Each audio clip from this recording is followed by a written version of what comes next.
I know a lot of you struggle with trusting the process, especially through certain phases of the month where you might be feeling bloated and puffy. You know, you've made some progress, you feel good, and then all of a sudden it feels like you're going backwards. This video, I want to show you a personal example with my own photos of how I dealt with getting through this phase that I've just been through myself, and it's one of the worst I've been through recently. I felt so bloated, I felt like I was going backwards, I looked like I was going backwards, but there was data that showed me that I wasn't. And by showing my own example, maybe it will help you see for yourself what you should be looking out for, kind of know how to trust the process still, and understand the difference between bloating, water retention, and fat gain.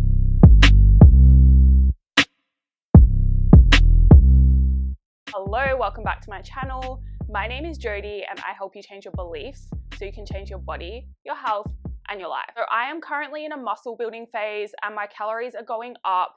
2 weeks ago, my calories did increase further and my weight was holding steady for that week. And then last week, all of a sudden, my weight jumps up and then it jumps up again.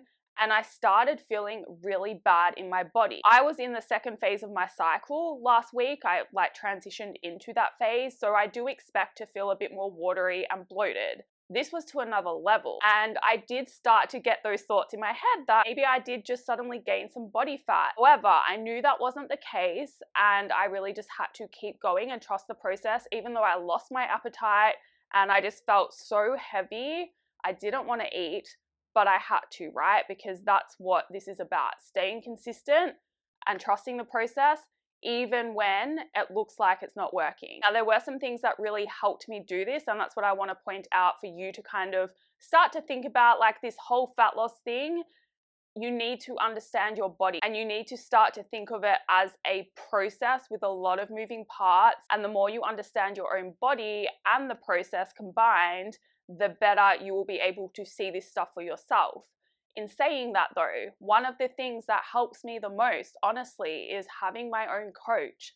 I am a coach who has a coach, but there is so much value in that when it comes to getting through these phases where you feel really down about yourself and you literally question whether things are working. Like, I know myself, things are working, but you do get in your head about it. Like, I'm a human being as well. That happens to me and I was feeling really down. And so it was very helpful to have someone else that understands the body as well as I do.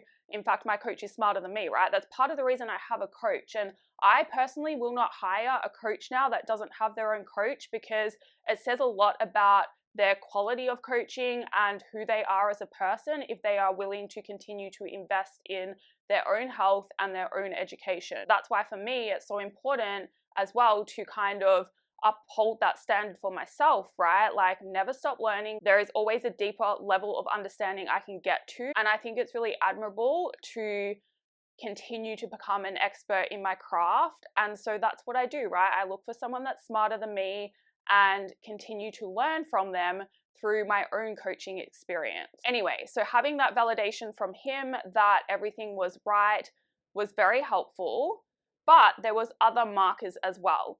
Now, the first thing that told me something was really off was the fact that my digestion was off. It changed not when I started eating more food. So my calories went up 2 weeks ago. And then in that first week, my weight kind of jumped up a little bit because I was eating more food. It's meant to. And then it held steady. My biofeedback, including my digestion, was still pretty good. And last week, so the second week of the calorie increase, my weight jumped up and my digestion started just like it was off, right? It wasn't how it normally is. And it gradually got worse throughout the week and my weight jumped up again.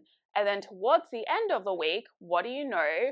I start to experience some symptoms that people would define as sickness. However, I don't see it that way, because when I looked at the symptoms, they didn't quite make sense, right? Like, I had a runny nose on Friday night and then I had like stomach cramps on Sunday and Monday, basically. And I just felt really exhausted. And it's funny, I have this book, right? And every time I have a symptom, I look up what it means in this book. And based on what I'm going through personally, runny nose, stomach pains, it made total sense. So I don't believe I was sick. I believe I was going through what I'm going through, and this book helped me with that. But it kind of also made sense why I was feeling so heavy and inflamed, because I literally was. My body was healing and processing a bunch of stuff. So that told me it wasn't actually fat gain. It was inflammation and water retention. It doesn't feel nice, and I had to keep reminding myself that that's literally all it was, and if I kept doing things the right way, then eventually it would go away. Now, most of you make the mistake of feeling like that and then not eating and not doing your steps and not doing what you're meant to be doing. You actually make things worse in doing that, right? You're not giving the body what it needs to go through what it needs to go through and to heal and to get rid of that water retention and inflammation. And then the last piece of data that you could clearly see this in was my photos. And you might need a trained eye to be able to identify fat gain versus inflammation. However, it was very visible to me. So these are my photos of before and after, like literally 2 weeks apart, and you can see I'm holding onto water. My lower stomach is inflamed. I have a lot of water retention. I tend to hold water around my thighs and behind my arms as well, and you can see that in my photos. And what also helps me is the fact that, like, worst case, it is fat gain. It doesn't go away. What am I going to do about it? I'm going to keep going through the process anyway. I'm going to listen to my coach because I trust him.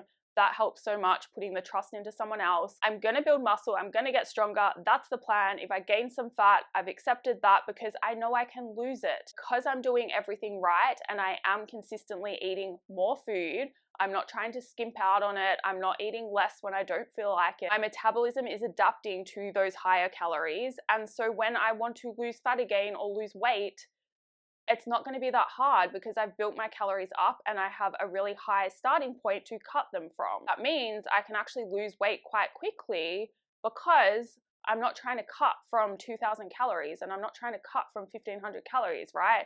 Like, the lower your calorie level is, what you're maintaining on, the less room you have to cut calories down, and the slower weight loss and fat loss is going to go for you. Now, something else I want to point out in my photos, right? This is me. You might think, oh, it doesn't look that bad.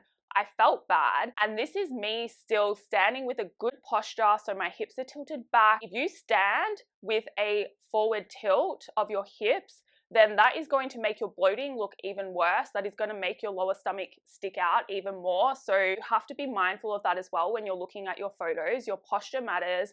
And what are you doing with your core? Are you engaging your core or not? Because I'm not just letting it like hang out. I'm always engaging my core. I'm using it to support my posture, right? So things like that make a massive difference to your photos. I could make my photos look way worse if I wasn't doing that.